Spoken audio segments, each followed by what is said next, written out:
මේ චිත්‍රපටයේ තියෙන විශේෂත්වය තමයි මේ චිත්‍රපටයට දායකත්වය ලබා දෙන සියලුම පිරිස නවකයි. ඒ නිසාම බොහෝ දෙනා තුළ බලාපොරොත්තුවක් තියෙනවා මේ චිත්‍රපටය ගැන. අපි කතා බහ කළා චිත්‍රපටයේ අධ්‍යක්ෂක නාලක විතානගේ මහත්මයා සමග ලයිව් ගැන. අපි බලමු ඒ මොනවද කියලා.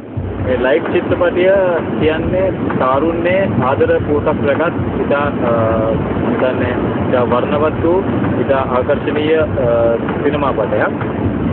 මෙතනදී මම කියන්න ඕනේ අපේ ප්‍රධාන චරිතවලට අපි කියන්නේ 4 දෙනෙක් අපි තෝරාගෙන ඉන්නවා තරුණ මංගන ශිල්පිනියන්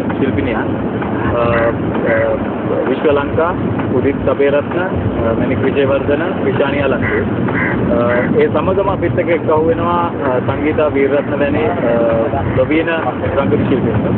මම හිතන්නේ මේක බොහොම සුන්දර වූ අත්දැකීමක්. අද මේ වෙළඳීරේ රූපගත කරන අවස්ථාව මම දැන් සියලුම අපේ නිෂ්පාදන කණ්ඩායම එකමුතු වෙලා මේ චිත්‍රපටයේ ඉතාම හොඳ නිර්මාණයක් හැටියට ගෙන ඒම සඳහා බොහොම උත්සාහයක නිරත වෙනවා. මා බලාපොරොත්තු වෙන්නේ මේ සිනමා පටය ලබන වසරේ කියන්නේ මුල් භාගයේ මේ ප්‍රදර්ශනයට යොමු කිරීම සඳහායි.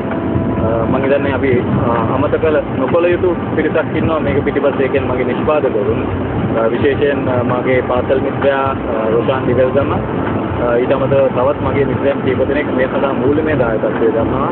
මට මේ සියල්ලකම එක්කම විශේෂත්වය වන්නේ මේකේ සියලුම නිෂ්පාදන කණ්ඩායමේ ඇතුළු සියලුම නල්වෙලියන් බොහෝ දෙනා 80ක් 90ක් තරුණයෝ තමයි මේකට සහභාගී වෙන්නේ. මම හිතන්නේ ඊටාම හොඳ ජවයක් එක්ක ප්‍රදර්ශනයට ගේන්න පුළුවන් හොඳ මේ තාරුණ්‍යයේ කතාපෝටක් රැගත් චිත්‍රපටයක් හැටියට මට මේක අඳුනගන්න.